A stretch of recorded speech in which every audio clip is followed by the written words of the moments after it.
What really happened to 8-month-old Amiah Robertson at that hotel?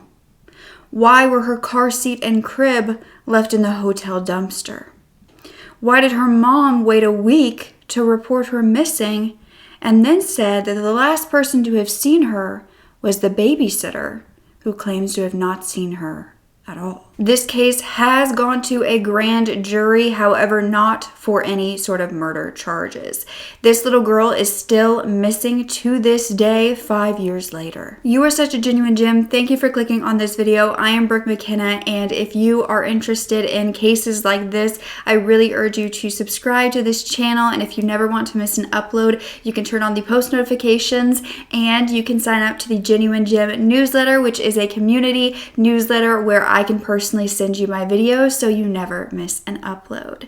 Now let's get back to the story. So it was 2019 in Indiana, and Amber Robertson, who was a 20-year-old, lived in Indianapolis with her second child, an 8-month-old little girl named Amiah. She was born on July 14th of 2018. She was 8 months old at this point, and she had an older brother as well named Logan. Logan was often at Amber's mother's house. So the father of Amiah was said to be unknown at this time, even by Amber herself. It was speculated that it could be the same father that Logan had, who was a man in his 40s named Keith Reitberger. Keith actually agreed to a paternity test for Amiah and wanted to help take care of her if she was his own. However, Amber allegedly did not want Keith to do this, but Keith strongly believed he was her father because one of his other daughters looked identical to Amiah.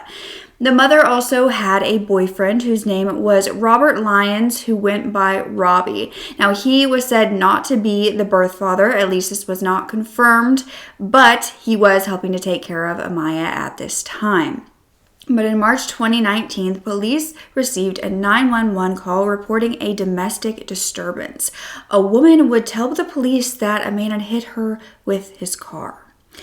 But when police arrived, she said that the reason that her boyfriend did this to her was because they were arguing, and he would not tell her where her daughter was. Now, this is the first time that police had heard that this little girl was missing. So this ended up being Amber and her boyfriend, Robbie. Robbie was arrested for domestic violence, but was soon released thereafter because no charges were pressed. But that would be the reason that on Saturday, March 16th, the Indianapolis Metropolitan Police Department were called to the home at the 200th block of South Holmes Avenue for a missing persons report. The 8-month-old was finally being reported missing, but family members did not believe that she was in any sort of danger. Detectives believed that she had been last seen on Thursday, March 16th, 2 days prior to this report. Amber told detectives, "I'm just hoping she isn't with someone that could do any harm to her." However, it would eventually come out that Amber had not told the full story at this point. She would tell the police that her boyfriend Robbie had been the last person to see Amiah when he took her to the babysitter's home. This was back on March 9th, a week prior to the missing persons report. Her boyfriend had taken Amiah to the babysitter's home that was on that Holmes Avenue around 1:15 in the afternoon. Amber stated Robbie returned about 9 hours later without Amiah, and days later, Amber would admit that she had tried to go pick up her daughter, and the babysitter told her she was not there and she had never been there that day.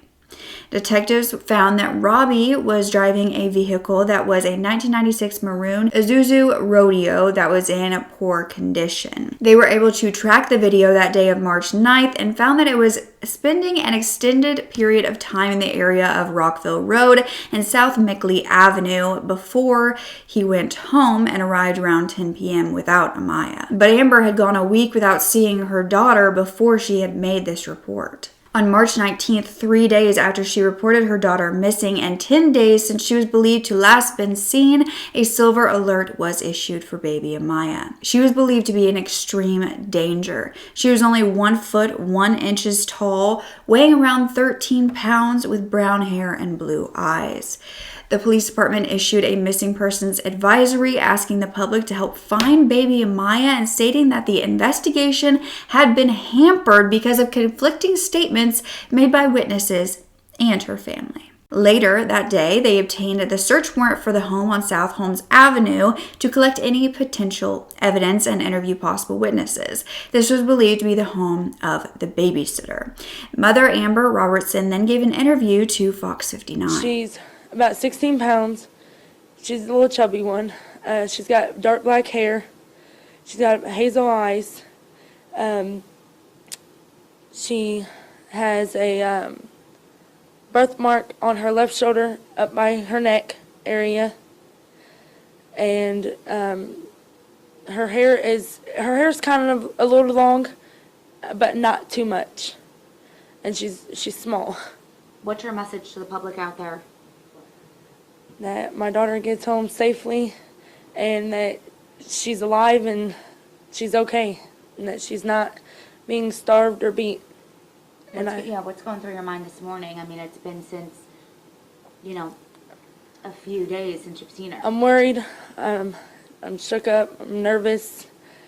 I'm scared to begin to know what's wrong with her, or if anything is wrong with her. I'm just hoping that I get news that she's been found, or someone hopefully comes across that, maybe if they have her and they're not recognizing that she's been reported missing, and can get her home to me, or can contact someone that can get to her. By the next day on March 20th, the FBI got involved in the search. Tips weren't pouring in as they hoped, but there was one that led them to the White River, which was less than a mile away from that home that they had searched. Now, they allegedly discovered items on the shore that were allegedly related to the missing baby. However, by midnight on March 21st, the police department called off the silver alert due to lack of tips. They did continue to search the White River, but no further evidence was located. And by the next day, the police had called off the search of the river, but Amiah's family began a search of their own. And Police Chief Brian Roach said that it was unsolicited, but he did thank them for helping. A press conference would then be held 14 days after Amiah had last been seen, and detectives announced that their investigation was a homicide investigation.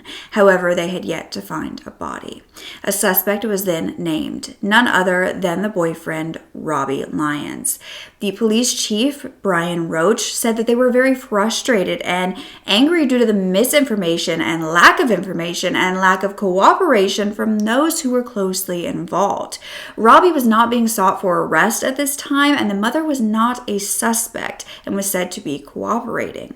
They announced that Robbie had told them several locations where the baby should be, but they were still unable to find her at those locations, and some of those locations that he mentioned did not even exist. This is an 8-month-old child, and I think all of us would agree somebody would know the whereabouts. The detective, who you'll hear from here pretty soon, asked for this.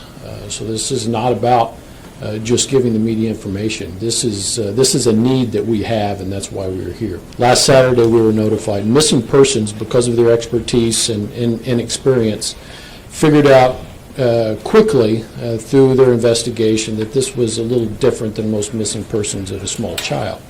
They enlisted the help of our homicide investigators. So we're telling you now that this is a homicide investigation, but it has been since early on, because things just didn't add up. I think it's significant that that occurred quickly, because gives you an idea of some of the frustrations that we've had in this case. Amber gave permission for Amiah to stay with the babysitter until the following morning. Babysitter and the other witnesses saw Robert leave her house at 1:15 with Amiah. Robert has told family, friends, and myself where Amiah should be alive and okay. All of these locations and homes were checked with full cooperation from residents.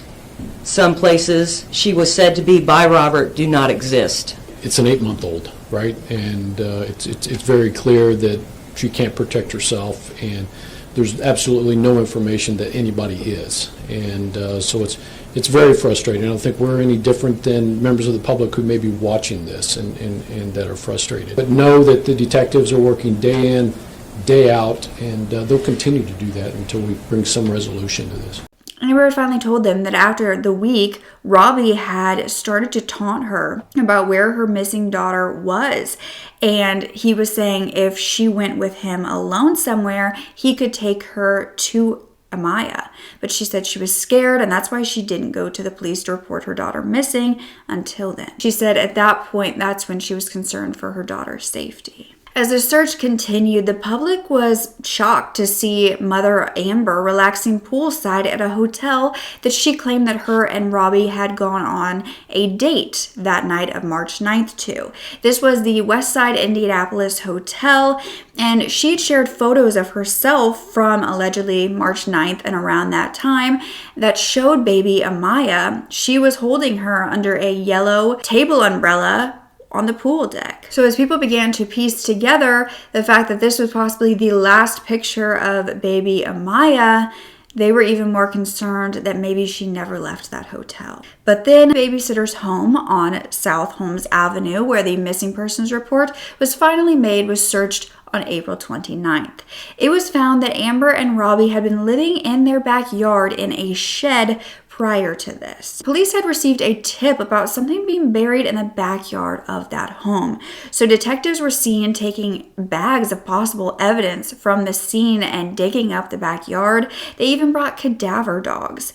They were unable to locate any evidence in the investigation that they announced to the public. Detectives claimed that this babysitter claimed that the child had never shown up that day of March 9th when she was believed to have gone missing. She also said that she didn't know Amber and Robbie for more than a month. But a neighbor named Timmy Beatty said that she remembered Amber, a man, and Amiah at that house a week prior to her disappearance. The man was going in and out of the house with the baby, and then Amber sat the baby down in the car seat acting distressed as though she had a lot on her mind. So this was a sighting of them at this home. But that was still a week prior to when she was said to have vanished. So Amber took to the media as a grieving mother at this point, while the babysitter's home was being searched by the police. She pled to the public for her daughter's return, but many believe that this was just an act. I was so scared that I was going to come here and they was going to tell me my daughter was here. I feel my daughter somewhere out there. She's scared and she wants to come home, and somebody needs to give her up. Somebody needs to bring my daughter home. Tell me what was going on. Thursday I was playing with her. We were having our time playing, and I was actually going to associate with her, and then she came up missing. I just hope that everyone out there that's helping me watch can continue to pray and can continue to help me find my child. Her boyfriend Robbie was actually arrested around this time, but not for anything related to baby Amiah. It was for a forgery warrant he was wanted for. He had cashed 2 checks that did not belong to him. They were actually drawn from the babysitter's account without her knowledge. He ended up receiving a year's probation for this, but this is when the babysitter's name was revealed as Jeanette Browning. So the Browning family, who were said to be the babysitters who lived at this home, they would come forward saying they were fed up of the search of their property. The husband said that he knew Robbie and had babysat for Amiah only 3 times, but now people were camping out at their home, calling his wife a child killer. But it was found that they actually knew Amber, or at least Robbie, for years, and the family would live on their property for quite some time. But they insisted that it was only for a few nights the weekend prior to Amiah vanishing. My wife seen her for the first time like the end of February. What was it? She came up missing the 9th of March.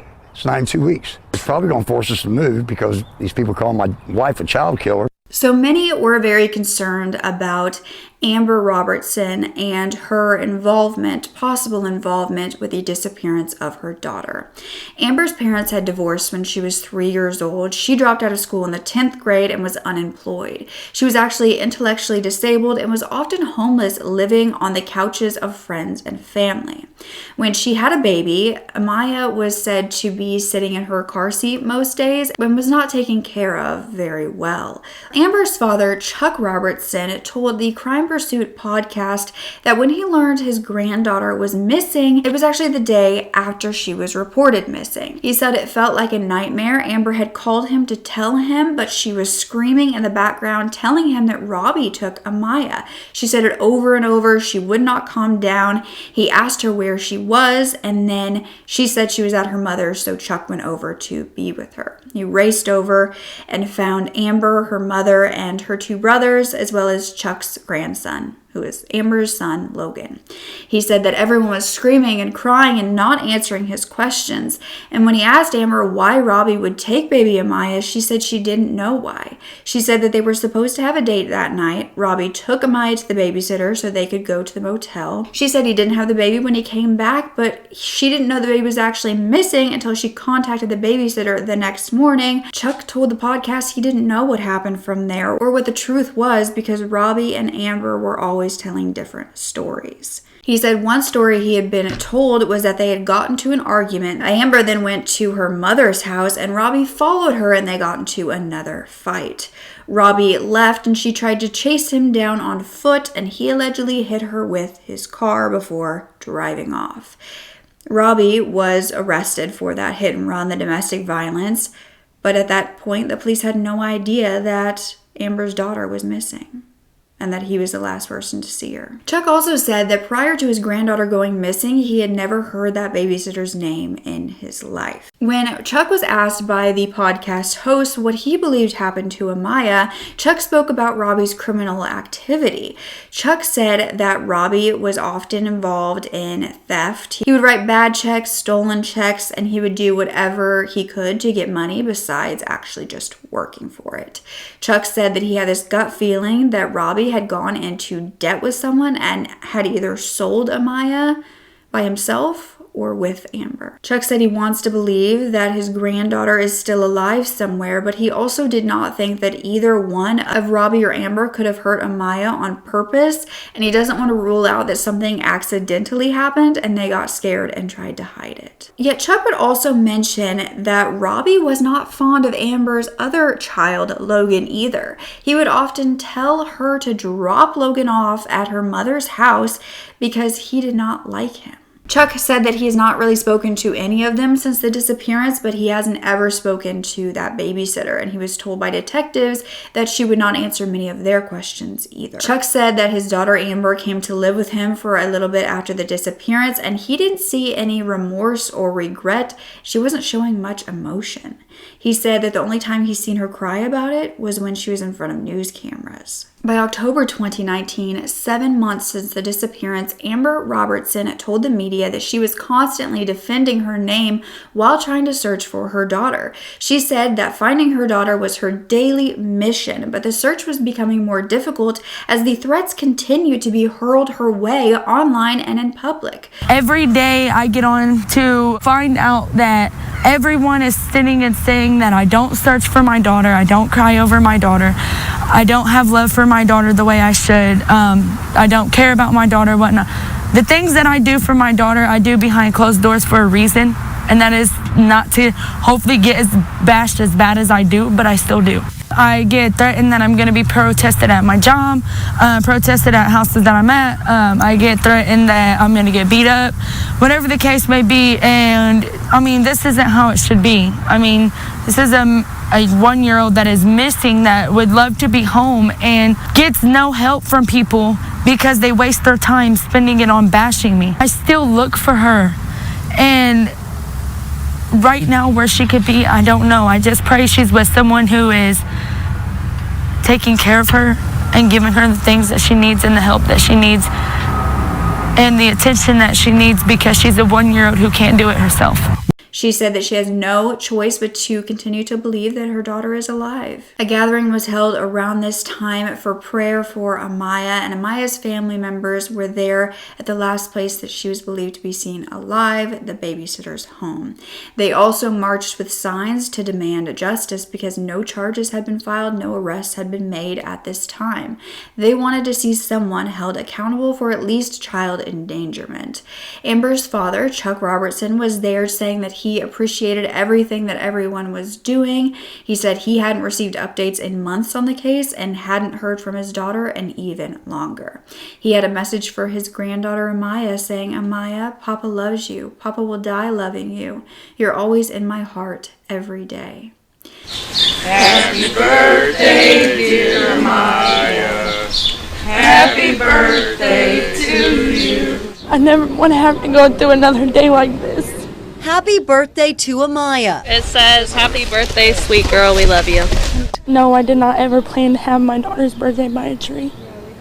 I wish I could have had it at home. 3 years since the disappearance, on March 5th of 2022, a memorial walk was held. And then in September of 2022, a grand jury indicted Amber and Robbie on neglect charges. Amber was already in custody, but Robbie was being sought for arrest. By the 13th, Robbie was in custody, being held at the Adult Detention Center after turning himself in to authorities. When asked if the prosecution was going to pursue murder charges, they declined to say this due to the confidentiality of the grand jury process. So this is one of those cases that, whenever a child goes missing for any reason, whether they walked off or they just, in this child's case, too young to walk off, something had to happen there. It grabs the imagination and the heart of this community. And that was evident from the get-go. So many people wanted to help in searching for this child, helping, as Deputy Chief Adams said, with theories on what they thought happened. We really appreciate being at this point with this grand jury indictment, and we hope that we can give baby Amiah justice. Mr. Prosecutor, what happened to baby Amiah? Well, I think one of the things is that the grand jury considered all of the evidence that was available, for us to present, and this is the indictment represents their conclusion. I think the other thing that we are all alluding to the fact is, to this point, we still have not found the body. And I think the one thing that I would make clear to everybody is, if we're in a position where we are able to locate the baby, if we are able to locate that child, nothing precludes us from filing additional charges or additional information. As Deputy Chief Adams just spoke, this is open in the sense that people are continuing to look for the child, and we're hopeful that at some point in time we'll be able to find the baby, but at this point in time we have not located it. But Robbie ended up pleading guilty to neglect of a dependent resulting in serious bodily injury. Prosecutor Linda Majors told the court, "The fact of the matter is we still don't have any idea where Amiah is, and the last person to know where she was is not revealing any information about that." The prosecution revealed to the grand jury that detectives had found baby clothes soaked in blood at the babysitter's home. It's not known if this blood matched Amiah or not. This is when it was also revealed that a witness had come forward to police at the beginning of the investigation saying that they had seen Amiah on March 8th or March 9th, which was believed to be around the time she actually went missing. They saw a baby allegedly lying in a bed wearing PJs, wrapped in a fuzzy blanket with her eyes closed and bruises covering the left side of her face. This was a photograph that they had seen of baby Amiah. The witness claimed that that baby was either very sick or was not alive. They claimed that this was at the hotel where they had seen Amber, Robbie, baby Amiah, and the babysitter they identified as Jeanette Browning. This was at the Ramada by Wyndham Hotel on March 8th and 9th.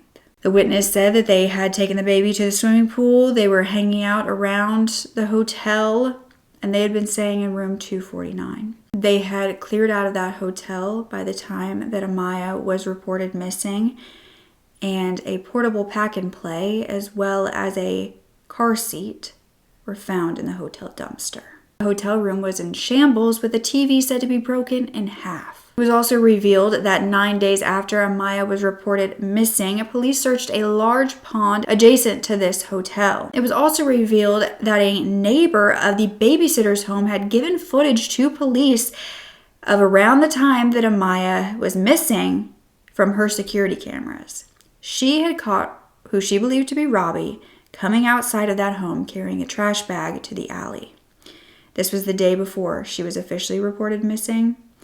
And when Robbie came back, he was no longer carrying it. She believed that this was baby Amiah's body, and the trash had been taken the very next day. So prosecutors claim that on March 8th, 2019, Amber and Robbie were at the hotel with several other people, and Amiah was there along with drugs. Amber had taken photos with her baby, and those were the last photos of her ever taken. After that, it's unknown what happened, but Amber was believed to not know where her child was, yet she did not report her missing for a week. At this point, Robbie was given another chance by the judge to tell everyone where Amiah was and what happened to her before his sentence was handed down. He refused, and the judge said that this shows how much responsibility he's actually taking, which was none. He was sentenced to 10 years in prison with 6 years suspended, and he was to undergo substance abuse and mental health treatment and serve 3 years of probation. This was the maximum sentence allowed under his plea agreement. But the grand jury also alleged that Amber knowingly put Amiah in a situation that endangered her life or abandoned or cruelly confined the girl, and she faced 4 counts of neglect as well. Now, she initially did not want to plead guilty, but she did end up doing so for neglect of a dependent and neglect resulting in serious bodily injury, and one of her charges was dismissed. One of the conditions of this plea deal was that Amber take parenting classes due to having 4 other children at this point besides Amiah. She had actually had twins while in jail. Now, she was sentenced to 6 years with 637 days credit served and 212 days of good time credit. She spent 20 months in jail awaiting trial, but was released after the sentencing today. Amber declined to make a statement to the court or the judge and wiped her tears in the courtroom as her sentence was told. Chuck Robertson, Amber's father and Amiah's grandfather, was very vocal about his belief that Amber is culpable in Amiah's death. He said he didn't agree with her being let out that quickly, that he believes in his heart that she did not harm Amiah physically, but that she knows what happened. He said, "What hurts me most of all is that these 2 people, Amber and Robbie, will go down in history as getting away with a perfect murder." He said that he can't look at his daughter the same way now. He can't even look at her as his daughter. She looks like a criminal to him now. That destroyed me.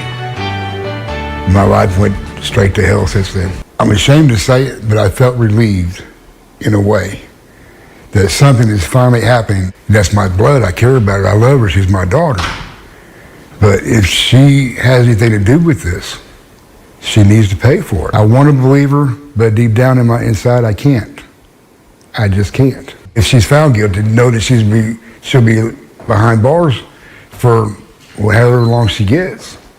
It's going to be a brand new level of loss and pain that I'll have to go through. If I sat back and said, why me? Why not somebody else? Because what I have felt and what I feel now, I would never wish on another person. Amber, I love you.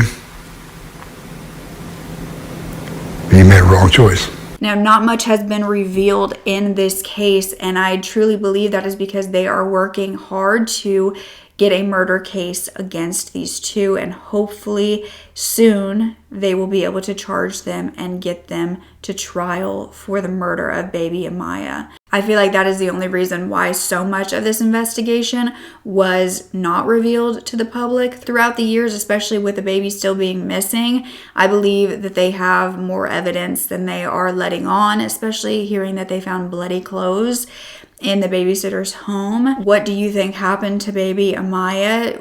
Did this happen at the hotel? Is that why they immediately dumped her crib and her car seat in the hotel dumpster? I mean, you don't do that unless you don't need those things for your child. So did she never actually make it out of that hotel? Because if Robbie actually took her to the babysitters from the hotel, he would have needed that car seat. What happened? Why is nobody talking out? Does her mother really know what happened to her and is feigning ignorance? Or was she kept out of the loop and was just a neglectful mother that didn't see that this boyfriend of hers could do something so evil? Do you think he will ever speak out and admit to what he's done? I really hope those murder charges come and that the trial will reveal even more. And hopefully we can get a confession from someone who knows something. I think it's very interesting to me that the babysitter, Jeanette Browning, has appeared to not really be questioned in this case or looked at as a suspect whatsoever, even though her home was the main area that was believed to be a crime scene, as it was searched multiple different times. Does she have more involvement in this case than investigators are telling us? If so, why was she not charged with anything? Even though there is so little information in this case, I wanted to bring it to you because baby Amiah is still missing. And if you have any information regarding the disappearance or the presumed murder of Amiah Robertson, you can call the Indianapolis Metropolitan Police Department. I will have the number on the screen and listed down below. If you know anything at all that could possibly help them solve this case and find baby Amiah, please speak out. This little girl was only 8 months old. She could not have taken care of herself. There are many speculations that she could have been sold for money, for drugs, because of Robbie's, first of all, drug addiction, but also the fact that they were at, a shady motel and that she just vanished without a trace. And the fact that, Amber's father said that he would often do things to steal money and that was just something that he would do rather than going and getting a job, is find any other way to make a means to live on. Do you think he took that to the extreme of selling this baby for cash? I think it's quite interesting that Amber's father mentioned that he already didn't like her other son, Logan. I think this is a man that shouldn't have been around kids at all, but there is still that possibility that he was the birth father of Amiah. Due to her being missing, it can't be tested to see whether Logan's father, Keith, was the father or whether it was Robbie. Is this a part of the reason why she vanished? Was something coming out about this that Robbie didn't like? Did he believe he was the father and it was actually Keith or somebody else? Does the paternity of this baby have to do with her disappearance? We're hearing from the man who claims to be the father of baby Amiah. Yeah, I'm upset and angry about this whole situation, but what's that going to get me? It's not going to get me nowhere. All I want to do is find this little girl that deserves to have a good life. I've been out searching myself. I don't know what else to think, other than there's some monsters that took my potential daughter. I've tried to reach out to her. She won't answer me, and that's fine. You need to, let us know where she's at. If this was an accident, you need to let it out. You need to tell somebody. And who in their right mind could ever hurt an 8-month-old little girl? They already had Amber's other son, Logan, at her mother's house. Why couldn't Amiah also be watched by her? Do you think that baby Amiah was really stuck in that trash bag and taken to the dump the day prior to being reported missing? Is that a place that investigators should have searched, the landfill? Or did they do that and that just hasn't been released? They deserve to know what happened to Amiah Robertson. Do you believe that her mother is just as culpable? Do you believe that the babysitter is involved? Do you believe that someone out there bought and is now in possession of baby Amiah? Do you believe she's still alive? It makes a coward of a man to refuse to tell them what he did, even when a judge asked him directly. And I hope that I can bring you updates in this case that reveal the truth. I know that a lot of people watched the interviews of her mother and were certain that she was lying, that she knew exactly what happened, that her emotions were all fake. Do you believe that after watching them? Is this a case where CPS should have already taken these kids away from this mother? I just want to thank you for watching, for always coming back. I upload every Sunday and the occasional Wednesday. And my last upload was an insane case about the Discord cult that has recently been exposed by the FBI, where this has become a deadly online network for teens. And 2 of the main leaders of this ring have been arrested, but that does not mean that the whole network has been taken down. There are lots of players, and it's something that every parent needs to know, as well as every child. So I will leave that down below. Go and watch it. It's so important. But don't forget to speak up. Your voice is powerful enough, and I love you to absolute pieces. Okay.